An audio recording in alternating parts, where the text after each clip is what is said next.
കുവൈത്തിൽ താമസാനുമതിയുമായി ബന്ധപ്പെട്ട നിയമ ഭേദഗതിക്ക് അമീർ അംഗീകാരം നൽകി. വിസക്കച്ചവടം, മനുഷ്യക്കടത്ത് എന്നിവയ്ക്കെതിരെ കർശന നടപടികൾ വ്യവസ്ഥ ചെയ്യുന്നതാണ് പുതിയ ഭേദഗതി. നിലവിലെ നിയമത്തിൽ 7ഓളം അനുച്ഛേദങ്ങൾ കൂട്ടിച്ചേർത്താണ് പുതിയ താമസ നിയമം തയ്യാറാക്കിയത്. 36 ആർട്ടിക്കിളുകൾ അടങ്ങിയ ഭേദഗതിക്ക് വ്യാഴാഴ്ചയാണ് അമീർ ഷെയ്ഖ് മിഷേൽ അൽ അഹമ്മദ് അസ്സബാഹ് അംഗീകാരം നൽകിയത്.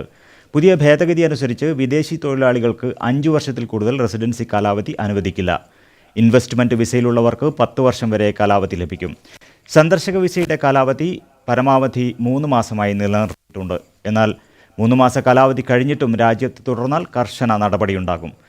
താമസരേഖ കാലാവധി കഴിഞ്ഞവരെയോ സ്വന്തം സ്പോൺസർഷിപ്പിൽ അല്ലാത്തവരെയോ ജോലിയിൽ വെക്കുന്നവർക്കെതിരെ പുതിയ നിയമം കർശന നടപടി വ്യവസ്ഥ ചെയ്യുന്നുണ്ട്.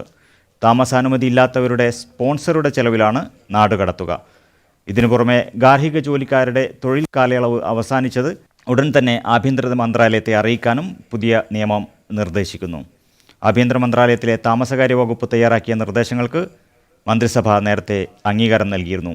അമീറിൻ്റെ അംഗീകാരം ലഭിച്ച നിയമം ഔദ്യോഗിക ഗസറ്റിൽ പ്രസിദ്ധീകൃതമാകുന്നതോടെ പ്രാബല്യത്തിലാകും.